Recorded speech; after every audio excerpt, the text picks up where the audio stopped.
Yemoja of the Orisha belief system is one of the most important and compelling figures we see in mythology.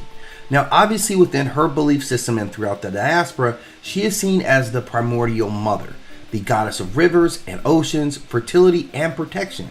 So psychologically, her worship reflects humanity's deep need for a nurturing figure who offers safety and renewal. She embodies the Great Mother, at once comforting and terrifying.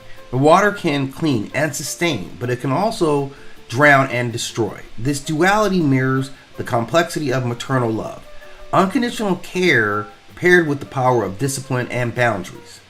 Now, there's also a psychology to water. In the Yoruba cosmology, water is life itself. It is the origin of existence, and worshippers bathing in water, offering her sacrifices, or invoking Yemoja are enacting a ritual of psychological rebirth.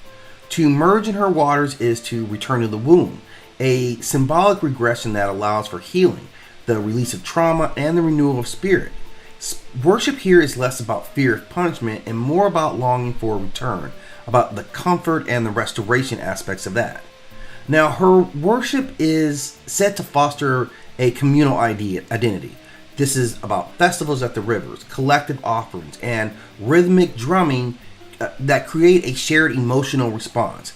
And this produces a cathartic for, grief and hope and joy. They're all externalized and reintegrated through ritual. For women especially, her worship provides a model of divine femininity and empowerment, balancing the patriarchal structures within Yoruba society with still elevating the maternal authority of divine status. In the Americas, Yemoja became Yemaya, and she was linked to the transatlantic slave trade and specifically survival of the Middle Passage.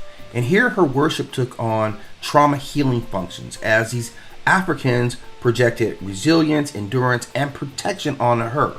The sea, once a site of imaginable loss, was reframed as a source of maternal strength.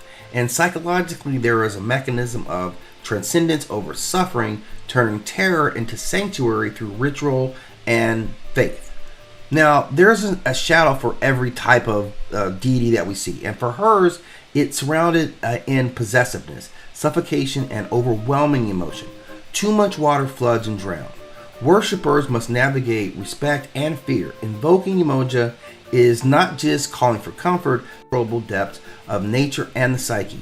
And this speaks to the psychological truth that the same mother who nurtures can also smother. The worship of Yemoja isn't about honoring a river goddess. It's a living psychological system that anchors community in collective healing. It offers a maternal archetype that validates feminine authority. It transforms trauma into resilience, especially in the form of the diaspora. And it balances nurturing with recognizing that nature has overwhelming power.